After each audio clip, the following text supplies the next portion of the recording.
Sergio Andrade el que él jala a la persona, a su No, al problema. contrario, por eso te vuelvo a hacer la pregunta como ser humano. ¿Por qué no esperar a que se termine todo este proceso Porque y yo no sé entonces si en después este proceso casarte con Silvia? porque yo no sé si en este proceso voy a acabar muerto, porque yo insisto en que existe peligro de vida en estar en una cárcel en Chihuahua, porque personas que han armado, que han hecho un armazón, como se Pero dice si aquí en eres portugués, inocente, ¿no crees que es mejor demostrar tu no, inocencia en México? porque yo no voy a poder demostrar la inocencia ante un juez como este. Tú tenías una relación emocional con ella, desarrollaste una relación emocional con ella. Absolutamente, yo me dejé deslumbrar por su rapidez para las cosas, por su inteligencia, por la manera de entender, por su plática, tenía una plática que no correspondía a su edad. Matemáticamente me ganaste, pero casi.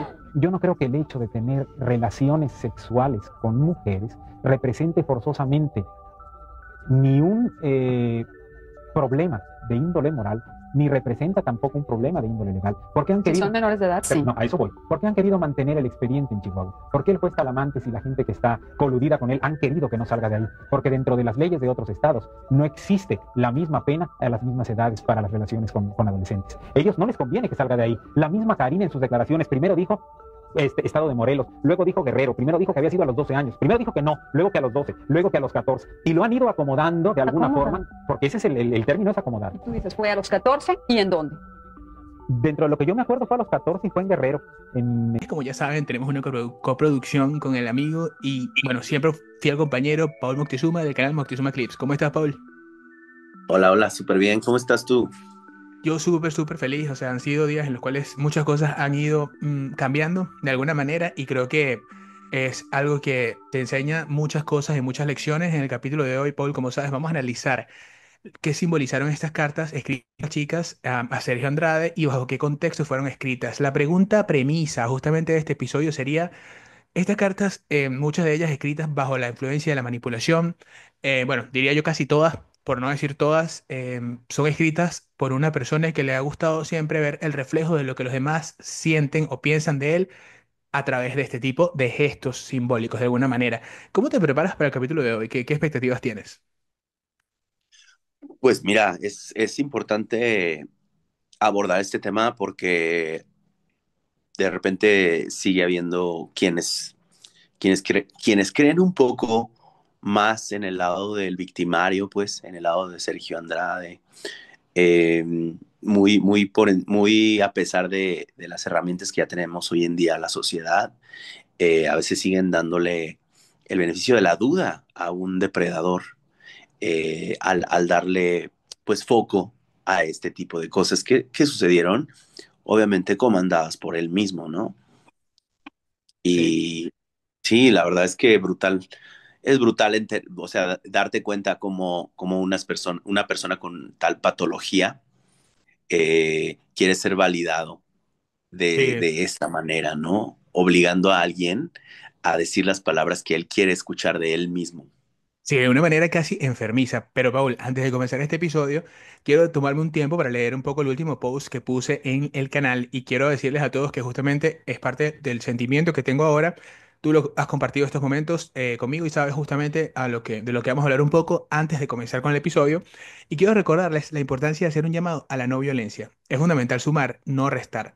Pues aunque existan diferencias entre nosotros, todos podemos extraer lecciones invaluables de cada situación. Lo esencial es construir puentes que fomenten una comunicación fluida entre los suscriptores. Ustedes nos apoyan y son parte importante de nuestras vidas. Reconozcamos que incluso aquellos que se oponen a nosotros tienen sus propias conexiones con sus audiencias y en este universo digital debemos coexistir. Veo en todo esto una oportunidad para mejorar, convertirnos en mejores comunicadores y permitir que las cosas sigan su curso de manera transparente. Quiero velar por la seguridad de mis familiares y amigos siempre, como por la de ustedes que día a día nos escuchan, nos apoyan y han aprendido a querernos. Sufren con nosotros y a veces incluso más que nosotros. No quiero eso. Hace unas horas una usuaria me llamó realmente mal y afectada por lo que estaba viviendo y me quedé reflexionando al respecto. Se lo agradezco infinitamente, pero no quiero que sufra así. Las emociones que despierta este caso pueden afectarnos la vida real, por lo que hoy más que nunca decimos no a la violencia. En un mundo en constante transformación, política, social y de diversas índoles, lo que cambia en el entorno también nos transforma a nosotros, y es nuestra responsabilidad cuidar la integridad de quienes amamos. Hace poco, después de un live, una usuaria se burló de mí por haber derramado un par de lágrimas al manifestar mi impotencia ante la desprotección de las víctimas de nuestro mundo. Ese comentario, sumado a otros mensajes y a las constantes amenazas que he recibido, me han llevado a una profunda reflexión. Para mí, no hay nada más noble que las lágrimas de un hombre. Durante milenios se nos enseñó a reprimir esa expresión de nuestro dolor, a ocultar nuestras lágrimas como signos de debilidad. Sin embargo, en ese instante de vulnerabilidad, el hombre que llora hoy rinde homenaje a los que lloraron en el pasado y que fueron incapaces de expresar sus sentimientos. Cada lágrima se transforma en un acto de valentía y en un recordatorio de la autenticidad y la fragilidad inherentes a nuestra existencia.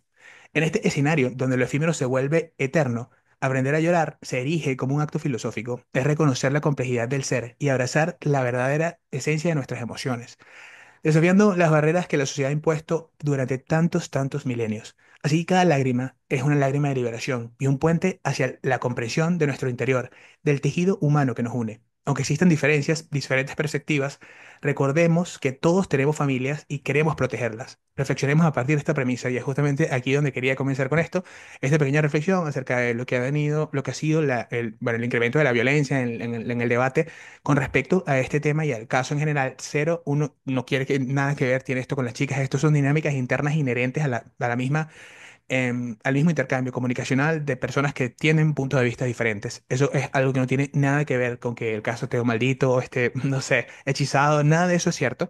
Cero responsabilizamos a las chicas por nada de esto. Somos nosotros, los comunicadores, los que tenemos la responsabilidad de erigirnos con esta bandera de la no violencia y es un momento de reflexión para todos. Yo creo que cada uno puede ir cimentando un camino, una mejor forma de hacer contenido y yo creo que de los errores del pasado muchas personas pueden aprender de este contexto. Y en fin, yo creo que más allá de todo esto, las personas saben y sabemos justamente que nadie quiere afectar su vida real o vida diaria porque esto es parte nada más del escenario de la comunicación. Y no queremos ir más allá. Nosotros no estamos al centro ni somos los protagonistas de este caso. En realidad, la dinámica se está dando en California y en California solamente se va a determinar la justicia del caso. Entonces creo que es un momento para tratar de elevar un poco más de respeto de ambos lados en general. Yo creo que en el fondo pues hay que empezar a demostrar que podemos con madurez llevar una mejor comunicación.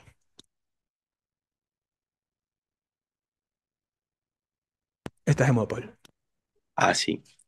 No, pues sí, genial, me parece muy bien porque, pues, de repente es necesario, ¿no? Es necesario volver a pensar cómo estamos contribuyendo, ¿no? A esto. Y no es que no hayamos estado contribuyendo todo el tiempo de una manera buena, porque la verdad es que creo que nuestro trabajo ha hablado por nosotros, pero sí es conveniente a veces repensar Sí, eh, el rumbo y obviamente tomar un respiro, tomar fuerza de nuevo para decir, ah, ok, voy a seguir con la convicción con la que siempre he estado y seguir teniéndola, pero también no agregarles estrés sí, a estas chicas que, que han vivido cosas por, pues, por al menos 2 décadas impensables, ¿no? Y si podemos hacerles un poquito el camino más fácil, vamos a hacerlo, ¿no? No más difícil, no agregarles un grado de dificultad a la dinámica y a lo que están viviendo, sino al contrario, ¿no? O sea, sí, y totalmente. vamos a seguir así y estoy de acuerdo con ese mensaje. Y yo creo que al final de todo esto es para mí, yo no quiero más nunca tener que, ni siquiera, bueno, en este canal no vamos a nombrar a otros canales nunca más, vamos a tratar de que esa responsabilidad sea así. No queremos estar en relación así de esa manera, con dinámicas tóxicas que puedan de alguna forma pues alimentar una forma de actuar que no es la que queremos de ninguna manera. Y por último, más que todo y más valioso, es que le queremos dar un apoyo enorme a Poncho TV. O sea, sabemos que la situación en la que él está no es fácil y creo que en este momento las personas que somos sus compañeros debemos de alguna forma entenderlo y tratar de aportar algo a que él pueda estar mucho mejor. Y nosotros vamos a hacer eso. Estamos seguros que, bueno, él va a estar bien de todo esto, va a salir adelante. También, obviamente, velamos porque las autoridades resguarden su seguridad, como la seguridad de todas las personas que están alrededor de este caso, porque sí, lo cierto es que a veces las emociones pues nos pueden llevar a un punto en el cual la vida misma de nosotros, como que como los comunicadores, se ve afectada pues en ese contexto y no queremos eso para nada. Y bueno, arrancamos con el capítulo de hoy, Paul. Vamos a hablar justamente de estas cartas que han simbolizado tanto para tanta gente. Nosotros estamos aquí interpretando una posición y una postura con respecto justamente a este punto. ¿Y qué te parece si encontramos un poco lo que se llama este instrumento de control, que sería en el marco de un sistema de abusos y manipulaciones? Esto fue justamente implementado por Sergio como una táctica que trascendió lo físico. y se adentró en el terreno de lo psicológico, obligar a las jóvenes a escribir cartas que, lejos de ser un ejercicio de libre expresión, se convirtieron en instrumentos para perpetuar el control y la humillación, Paul. Sí, claro que sí, es un buen tema que lo hablemos porque eh, pues la verdad es que seguir entendiendo la psicología de este psicópata y de cómo actuaba, ¿no? Y de que otros psicópatas, hay otros antecedentes de personas que han hecho cosas similares y es importante, es importante decirlo para que no haya alguien que pueda, eh, pues, osar darle oportunidad siquiera a estas cosas de que sean prueba o algo más allá, ¿no? Algo más allá que es algo que simplemente te deja ver crudamente el abuso del que sufrieron ellas. Tú sabes que yo he notado mucho que estas cartas son símbolos, evidentemente, símbolos que representan una necesidad patológica de un ser humano que quiere verse a través de los ojos de los demás. Pero ¿por qué verse a través de los ojos de los demás es algo tan importante? Esto tiene que ver con la identidad. Nosotros estamos la identidad propia de una forma que es un resultado de dos factores fundamentales, que es la visión de quiénes somos nosotros desde nuestro entendimiento y es la visión de quiénes somos nosotros desde la interpretación que tenemos de cómo nos ven los demás.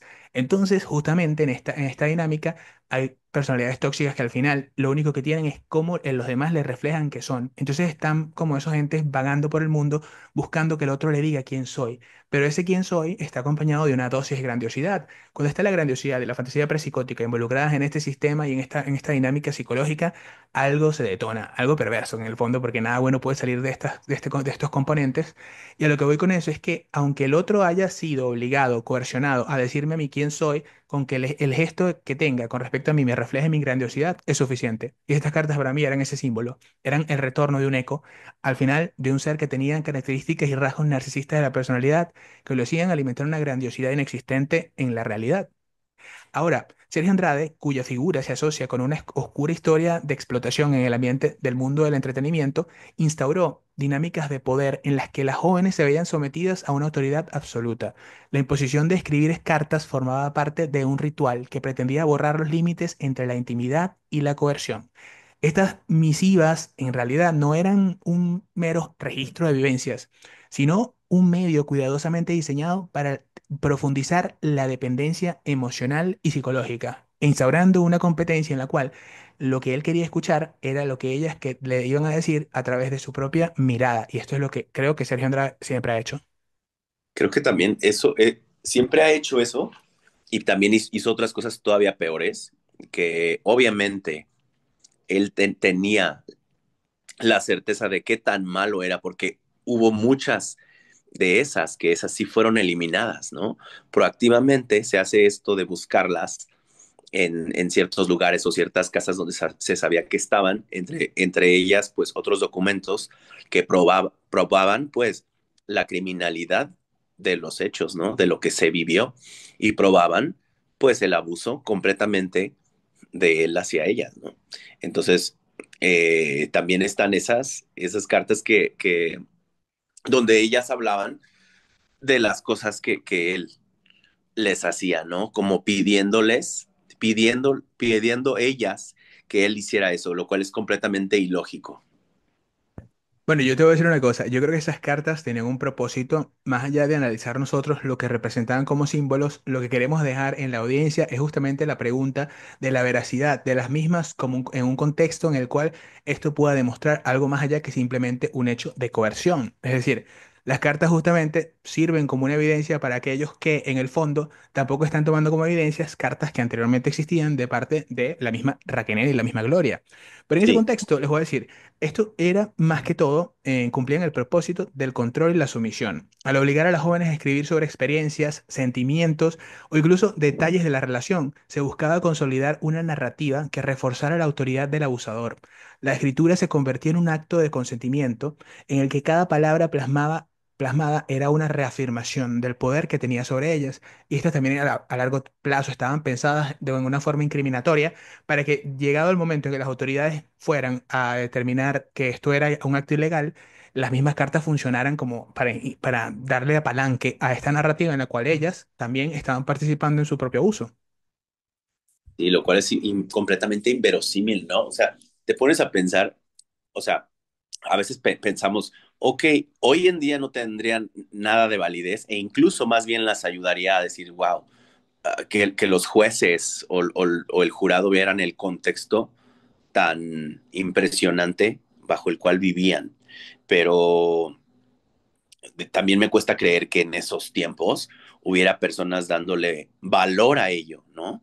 Como por ejemplo una escritora, ¿no? Una escritora que hasta la fecha, pues, continúa de cierta manera en los medios digitales, que bueno, ya yo he dicho que, pues, al menos debió haber pedido una disculpa, pero es increíble que en esos años incluso había personas que le daban valor a ello.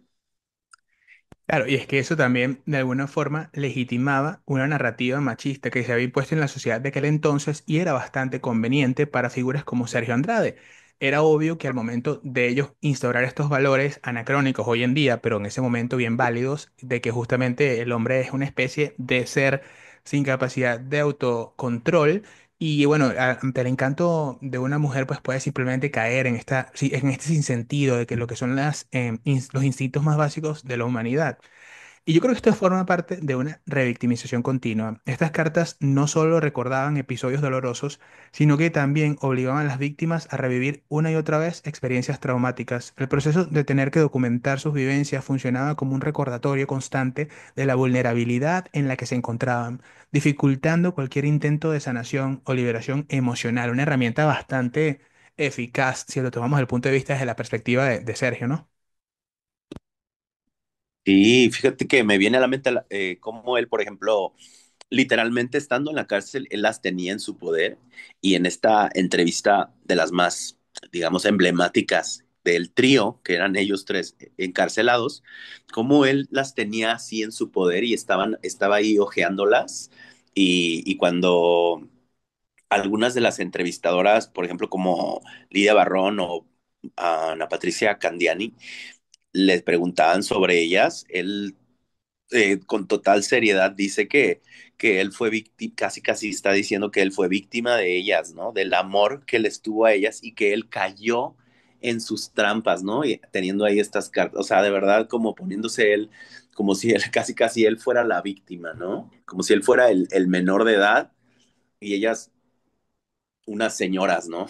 Pero pues creo que solamente él puede validar eso, esa tontería, esa estupidez. Sí, sabes que yo hace poco estaba viendo el capítulo de las chicas en el podcast de Alíneate y abre tus alas con el periodista investigativo, el señor Javier Vega, y estaba viendo algo que Oh, él sí, dijo que me pareció súper bueno, en verdad me pareció súper chévere que él estuviera, digamos, alzando los ojos por esto. Aparte, el episodio es brutal, es increíble en todos los sentidos, es muy sí, bueno. Para mí, o sea, gran episodio, dan ganas de que haya un número 2, número 3, o sea, es demasiado bueno porque aparte, como que entre ellos tienen un debate porque todo es lo fáctico, a mí me encanta eso, tiene el señor Javier muchas evidencias, eh, muchos incluso datos datos, importantes. demasiados datos. El punto es que él a esto dice algo que es muy anecdótico y me llamó muchísimo la atención, y es que analizaron una canción en la cual ellos entendían que Sergio se ponía en la mente de un niño de 14 años para escribir lo que escribía, y es algo que me parece muy relacionado a lo que estás diciendo tú, Paul, con respecto a esto, que él Sí, se pone casi como una víctima, y al mismo tiempo hay otra parte que se abre a la pregunta, ¿no? Que sería que en el libro de Claudia Di Casa, Amarga Seducción, digamos, un episodio, según lo que estaban contando en este episodio, bueno, valga la redundancia, de Aline te abre tus alas con el señor Javier Vega, que nos cuentan justamente de que hay este capítulo en el cual, del libro, ¿no? De Amarga Seducción, que sí. él habla de un posible abú por parte de una prima o una sobrina, algo así, no, una prima, supongo, o una tía, más bien, mejor dicho, hacia Sergio, y yo creo que era como preparando el preámbulo de lo que sería el escenario en el cual también la opinión pública dijera, ¿sabes qué? A él también le pasó esto o le pasó aquello, de la misma forma en que hablaban de los castigos que eran impuestos por él sobre su madre, que obviamente si no sacaba que si una calificación que sea muy alta, él tenía una consecuencia horrible. Entonces, parte de todo esto era la pregunta que justamente abría el debate, que era con respecto a que te da derecho, a pesar de que tú hayas vivido lo que has vivido, de hacérselo a los demás. Yo creo que eso es no tiene sentido. En el fondo, nada te da derecho a ti a ser abu de otros si por el hecho de que tú hayas sido abu. Pero lo que plantean en este episodio es que pudo haber sido una intención detrás de este libro hacia la narrativa en que se conducía. Eso es Sí, lo que cuenta en el episodio del señor Javier Vega. Me encantó, la verdad es muy bueno, todavía lo tengo en la mente porque estaba haciendo shorts al respecto, me gustó muchísimo. claro. O por ejemplo, tengo esta parte donde de que pudiera aportar a eso, donde a veces sí, o sea, no es que los seres humanos no debamos tener empatía con el, con el gran abusador, pero también no, o sea, hay que dosificar la empatía, ¿no?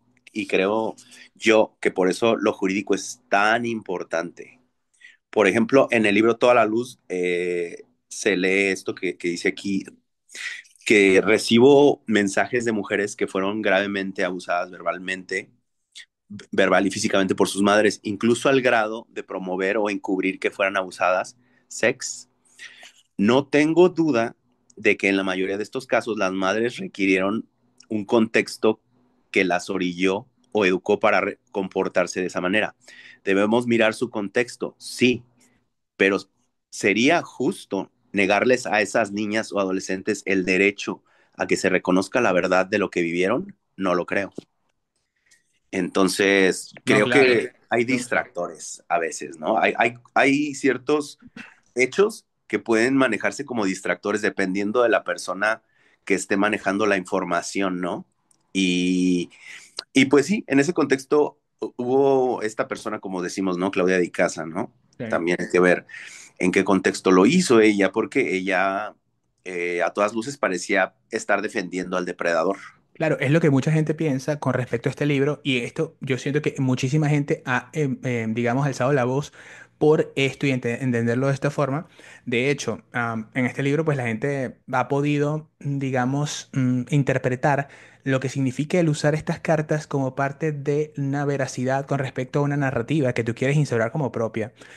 Lo que sentimos en realidad en este contexto es que usar estas cartas puede ser un instrumento de coacción por parte de Sergio que las mismas también se usaban para extender la red de manipulaciones. Al registrar los detalles íntimos, y a menudo forzados, por supuesto, se crea un registro que podría ser utilizado para presionar a las víctimas, amenazándolas con la revelación de secretos o exponiéndolas a aspectos de su vida que habían sido manipulados para mantenerlas en estado de sumisión. Entonces, claro, sería como una especie de bozal, casi y aparte psicológico, pero también físico, porque en el fondo eso al momento de decir, sabes que él tiene estas cartas mías y quién me va a creer si él tiene esas cartas y las puede utilizar en contra de mí, sabiendo que muchas de estas cartas, sino, bueno, todas estas cartas eran escritas bajo un contexto total de sumisión y eso es más que evidente a estas alturas y nadie puede negar la red de manipulaciones que existía en este clan, eso es ya innegable. Sí, algo demasiado psicopático, ¿no? Que pues ha sido utilizado esa táctica por el mismo P. Diddy Ah, últimamente, exacto. que pues ha sido un poco muy mediático eso, ese hecho, y también el mismo Epstein, ¿no? Jeffrey Exacto, bueno, Epstein. exacto. Y también, bueno, hay demasiados. Y esto se repite constantemente, ¿no? Eso es algo que es un factor bastante repetitivo. Y sabes que también me pregunto de no solamente esto como previo, digamos, uso de una táctica de coerción, por ejemplo, pero también el efecto, digamos, después, el efecto de esta táctica devastador en las jóvenes. La imposición de escribir cartas obligadas generaba un ciclo de culpa, vergüenza y miedo, que es como dicen en inglés, fuck. Bueno, suena como Fuck, F-O-G, qué fuck, alguien. exacto, fuck. Así es como, no sé, es como difícil decir esos dos, fuck. Es así, es como fear, obligation and guilt que son tres de una triada, pues que justamente mantiene, y es reconocidísimo también, que mantiene a la gente bajo un sistema de alienación psicológico bastante grave, ¿no? Fear, que es miedo, obligation es obligación, y guilt es culpa.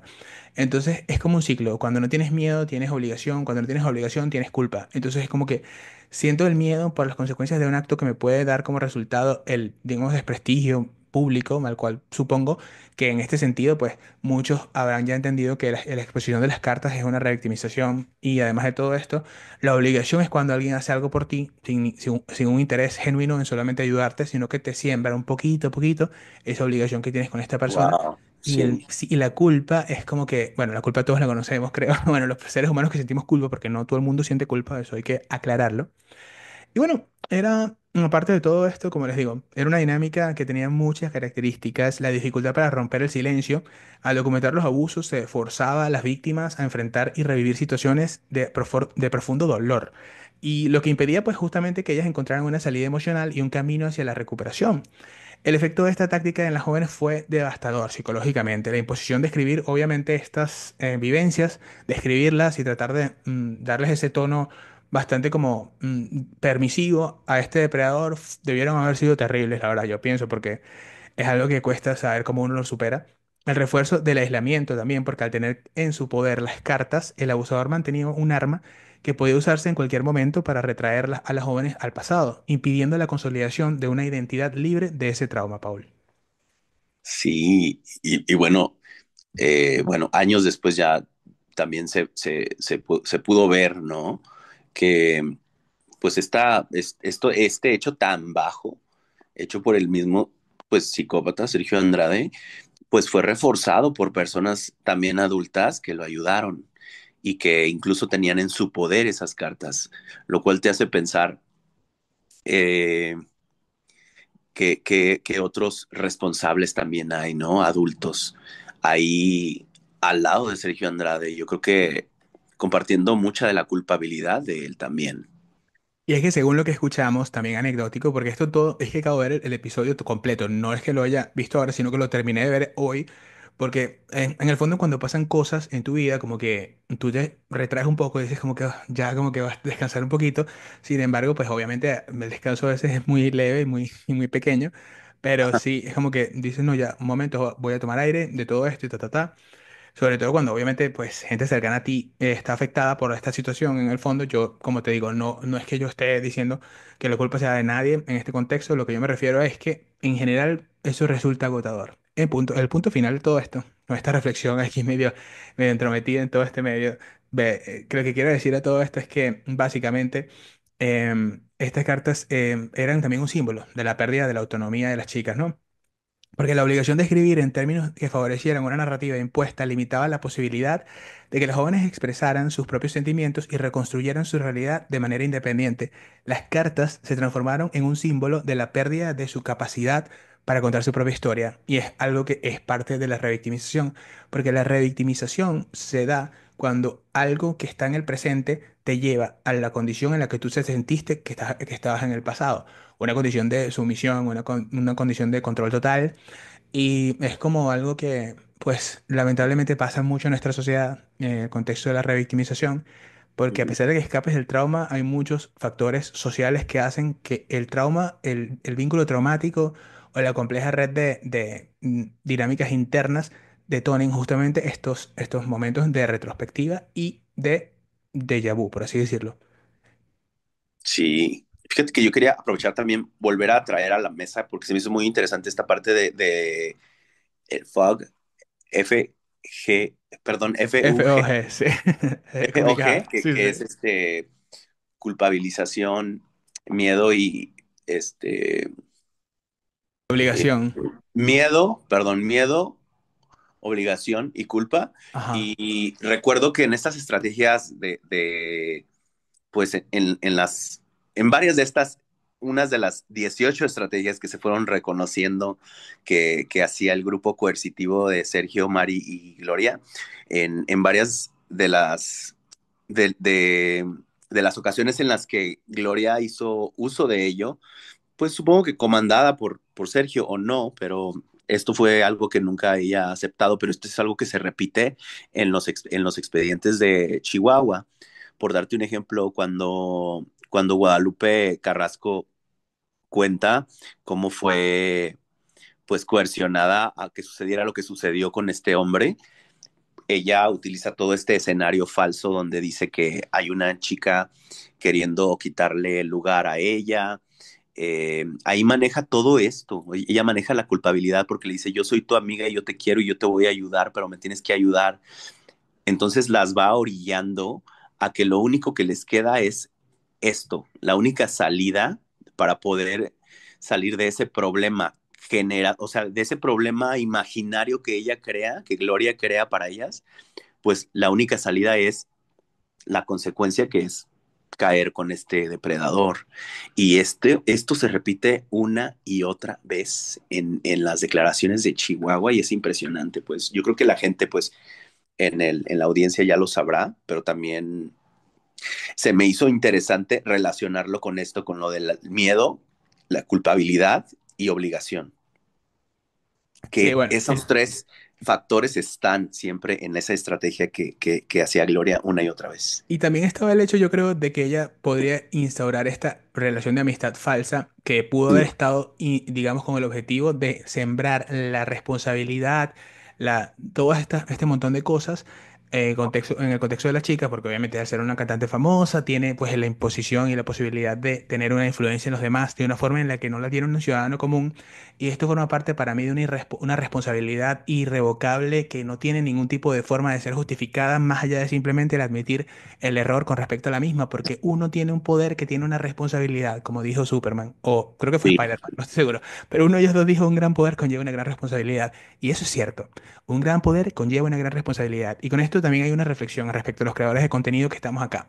Nosotros tenemos que también tener en cuenta que llamamos a las personas a que no usen nunca la violencia, bajo ningún contexto, y en contra de nadie. Este caso tiene que tener su justicia natural y su causa natural. Nosotros somos espectadores del mismo y no podemos nosotros de ninguna forma intervenir en el cauce de esta justicia.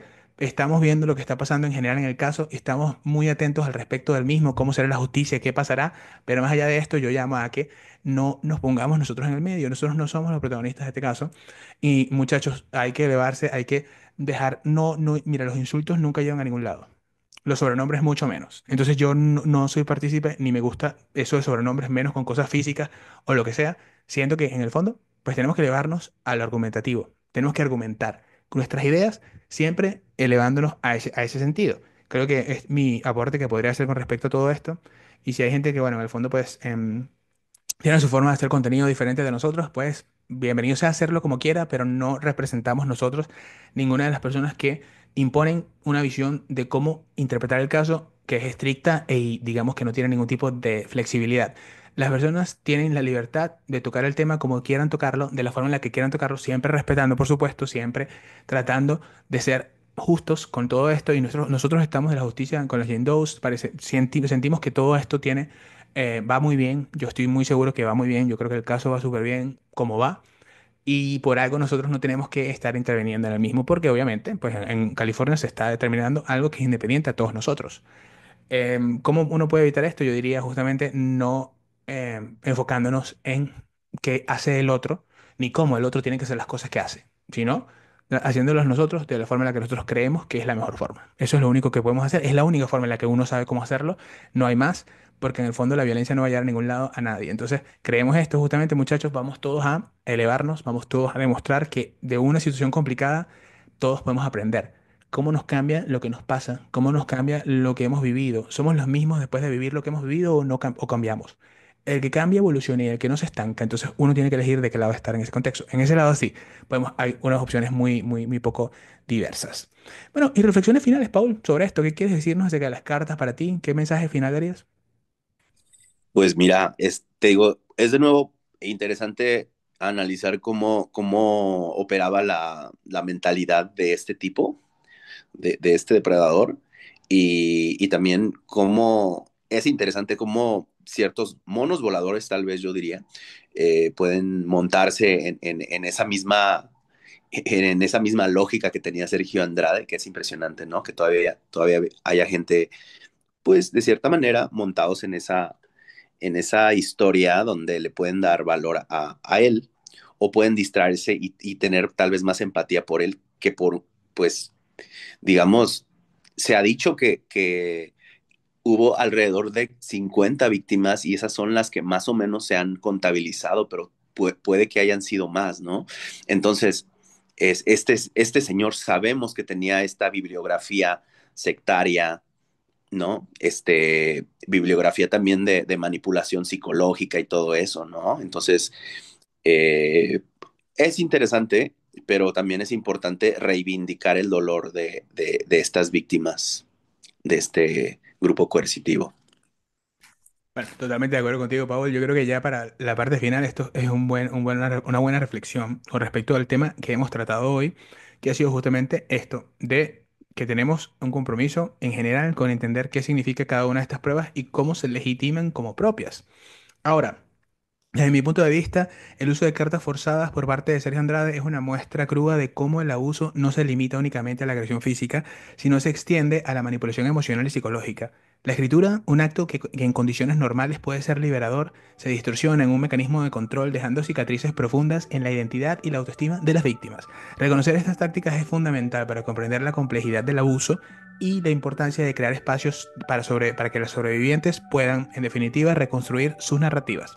Desde una perspectiva de empoderamiento y libertad, en este sentido, pues les digo que el análisis y, digamos, la denuncia de estas prácticas son pasos esenciales para que se haga justicia y la reparación del daño infligido sea pagado, valga la redundancia. Y bueno, Sí. en todo esto, pues les digo, yo no me cuesta entender un poco cómo se puede utilizar esto como una prueba final de algo, no lo tomaría yo como algo legítimo y llamo en general pues a rechazar la validación de estas cartas porque estas cartas a mí me parece que son nada más el resultado de una compleja red de manipulaciones, Paul. Claro que sí. Y yo creo que pues hoy en día las fiscalías han avanzado de una manera en conjunto con la sociedad moderna, ¿no? Entonces, obviamente, yo pienso que no hay juez o jurado que le pueda dar pues legitimidad a ese tipo de cosas, ¿no? Entonces es importante resaltarlo por lo inverosímil que es, ¿no? Y porque es un abuso también seguir creyendo en ello. Eso es así, chicos. Hasta la próxima. Nos vemos, Paul. Hasta luego. Tú tenías una relación emocional con ella, desarrollaste una relación emocional con ella. Absolutamente. Yo me dejé deslumbrar por su rapidez para las cosas, por su inteligencia, por la manera de entender, por su plática. Tenía una plática que no correspondía a su edad.